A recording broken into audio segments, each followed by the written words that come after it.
या 13 घंटा पढ़ेंगे, और पढ़ता है 2 घंटा, वो भी रो गा के। 5 बजे उठ रहे हो, 7 बजे तक एक राउंड मार दिया तुमने। पतन की ये 2 निशानियां हैं। एक तो उसे नींद बहुत आती है। देखो सुबह उठे हो, कितनी अंदर से खुशी हो रही होगी।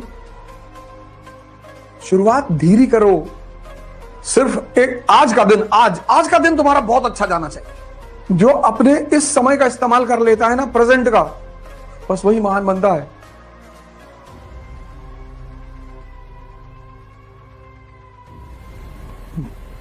जय हिंद फ्रेंड्स।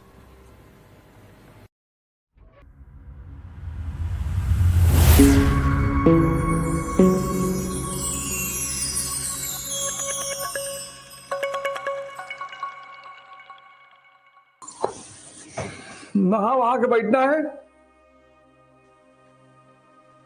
नहीं कि जमाई लिए जा रहे हैं अंदर ही। तुम देखोगे ना, जितने भी राजा महाराजा हैं, देखो हमारे माननीय प्रधानमंत्री जी हैं, कहते हैं सुबह 3 बजे उठते हैं। सुबह उठने का एक अपना महत्व है। शांति, हर धर्म में सुबह पूजा करने की बात कही गई, ध्यान करने की बात कही गई, साधना करने की बात कही गई। जिस आदमी का पतन होना होता है, उसके साथ 2 चीजें बहुत होती हैं। एक तो उसे नींद बहुत आती है, और दूसरा वो कलह बहुत करता है। पतन की ये 2 निशानियां हैं। एक तो कलह,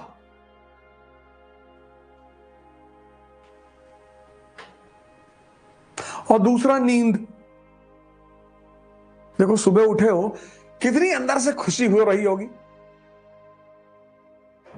जो भी व्यक्ति सूरज उठने के बाद उगता है, वो अपने आधे दिन को खत्म कर देता है। अब 5 बजे उठ रहे हो, 7 बजे तक एक राउंड मार दिया तुमने। पॉजिटिव थॉट का, पढ़ाई का, योग का, ध्यान का, यहां से तुम्हारा दिन शुरू हो रहा है। और निराश किस बात पे हो? निराशा किस बात की है? ये हार जाएंगे? हार जैसी कोई चीज होती ही नहीं। ये हार शब्द, ये बेइज्जती शब्द, इन शब्दों को शाही वर्ग ने इजाद किया है, हम जैसे मिडिल क्लास के लोगों को डराने के लिए। किसी को डरा ले जाओगे तब वो काम नहीं करेगा। ये बात याद रखना, कुछ शब्द ऐसे हैं, हारना, बेइज्जती,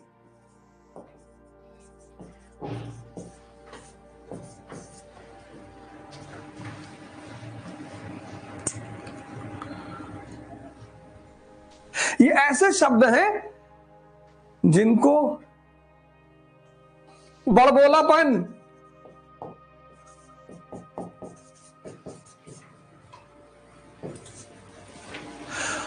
खूब बड़ी बड़ी बातें किया करो, कोई बात नहीं, करोगे तभी तो दिमाग में रोटेट करेंगी।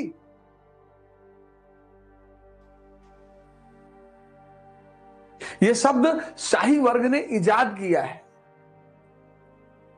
राहुल जी हमारे विपक्ष के नेता हैं, इतने लीडरशिप इतने दिन से कर रहे हैं, अपनी पार्टी को नहीं सत्ता में ला पा रहे हैं, मरे थोड़ी जा रहे हैं, प्रयास कर रहे हैं, नित्य नए प्रयास कर रहे हैं।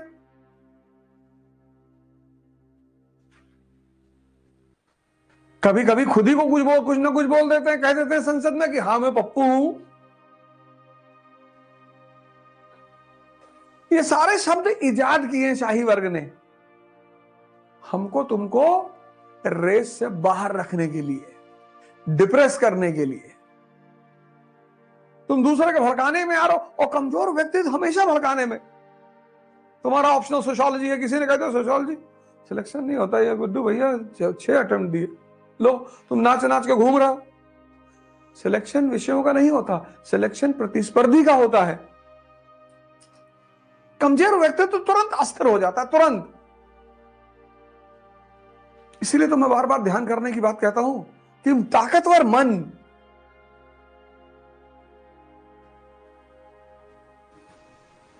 कभी ट्राई करके जाके देखो, बाजार में कोई आदमी लेवाइस की पैंट खरीद रहा, जाके उसके बगल खड़े हो जाओ, कहते उसका रंग उतर जाता है। ठीक नहीं है, नहीं लेगा। 99% आदमी नहीं खरीदेगा कि अच्छा भैया हिंदुस्तान के राजनेताओं की हनीमून शुरू हो गया है। बेवकूफ बनाते भैया, तुम बेवकूफ हो, हम ये हैं हम वो हैं, तो समझ लो सॉफ्टवेयर खत्म है। कुछ भी कर रहे हैं, कुछ भी। जो व्यक्ति भला चाहेगा वो नफरत नहीं फैलाएगा। यार ये देश तुम्हारे हाथ में है, युवाओं के हाथ में। अब तुम्हें फील होगा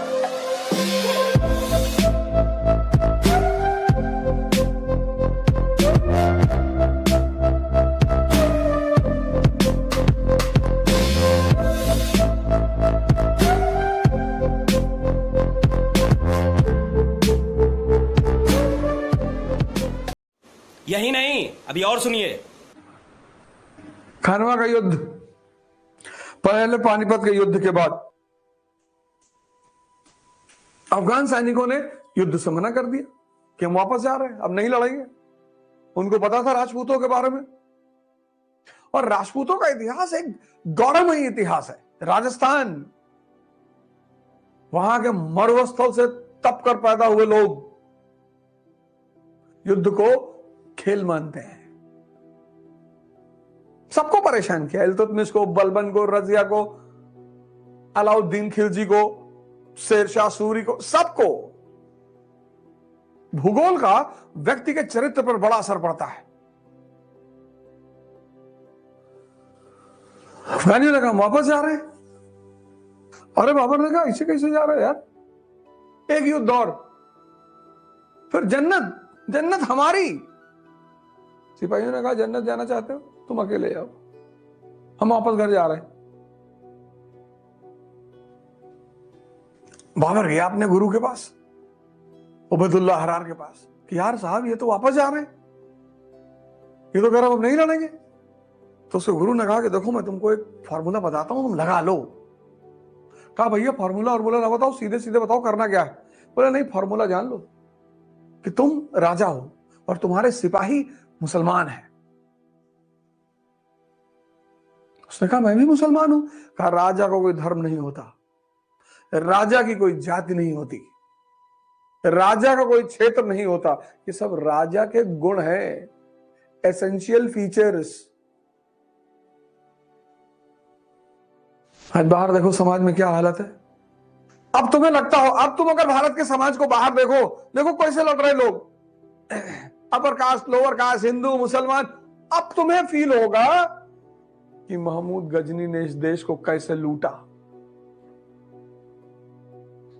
अब तुम्हें फील होगा कि तैमूर ने इस देश को कैसे लूटा। नादिर शाह, आज उस पर चर्चा करेंगे, नादिर शाह पर कैसे लड़ रहे हैं देखो, सिर्फ सत्ता के लिए, सिर्फ कुर्सी के लिए, बाकी कोई किसी का भला नहीं चाहता।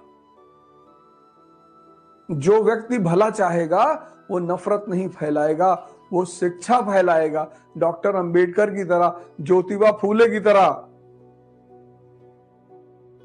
जो व्यक्ति भला चाहेगा ना, भला, वो नफरत कभी नहीं फैलाएगा। हमसे क्या मतलब, पड़ोसी से तुम पढ़ो यार। लेकिन 2024 का चुनाव है, an election is the breeding ground of casteism and communalism in India. चुनाव जो है ना वो जननी है, किसकी, जातिवाद की और संप्रदायवाद। लड़ाई का मुद्दा बन जाए तो समझ लो सॉफ्टवेयर खत्म है।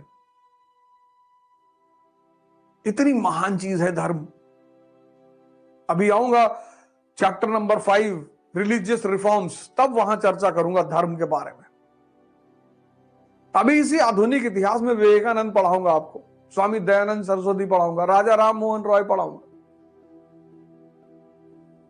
धर्म मनुष्य को भगवान बनाने की कीमिया है,